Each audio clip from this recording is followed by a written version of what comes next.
పృథ్వీరాజ్కు ఒక కల వచ్చింది. తాను చనిపోయి పరలోకమునకు వెళ్ళినట్లు కల కన్నాడు. దేవదూతలు బంగారు వీధుల గుండా అతన్ని తీసుకుని వెళుతూ పక్కనే ఉన్న బ్రహ్మాండమైన భవనములను చూపిస్తున్నారు. వాటిలో ఒక భవనం అతనికి మహా అద్భుతంగా కనబడింది.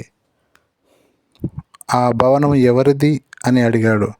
అది మీ సేవకుడైన చిట్టుబాబుది అన్నది ఒక దూత. పృథ్వీరాజుకు చాలా ఆనందం కలిగింది. నా దగ్గర పనిచేసే సేవకులందరికంటే తక్కువ జీతం తీసుకునే చిట్టిబాబుకి ఇంత చక్కని భవనం ఉంటే తన భవనం ఎట్లా ఉంటుందో అనుకొని దూతలతో నా భవనం చూడాలని అనుకుంటున్నాను అన్నాడు. దూతలు అతనిని ఒక చిన్న వీధికి తీసుకొని వెళ్ళాయి. అక్కడ ఇళ్ళన్నీ చాలా చిన్నవిగా ఉన్నాయి. అక్కడ ఉన్న ఒక పూరిపాకను చూపించి, మీరు ఉండేది ఇక్కడే అన్నది దూత. ఈ పూరిపాకలోన అని పృథ్వీరాజ్ ఆశ్చర్యంగా అన్నాడు. అవును, మీరు పంపిన దానితో మేము అంతకు మించి ఏమీ కట్టలేకపోయాము.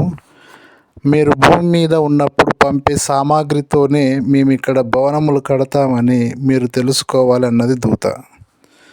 దేవునికి మనం ఎంత ధనం ఇచ్చామన్నది ముఖ్యం కాదు, మనం ఎటువంటి హృదయంతో ఇచ్చామన్నది ముఖ్యం. కొందరు తమకు కలిగిన సమృద్ధిలో నుండి కానుకలు వేస్తారు, కానీ కొందరు తమ లేమిలో తమకు కలిగిన జీవనం అంతయు వేస్తారు. అట్టి వారికి ప్రభువు మెచ్చుకొనును. పరలోకమందు మీ కొరకు ధనము సమకూర్చుకొనుడి. అచ్చట చిమ్మట అయినను తుప్పైనను దాన్ని తినివేయదు, దొంగలు కన్నం వేసి దొంగిలరు. మత్తయి సువార్త 6వ అధ్యాయము 20వ వచనం.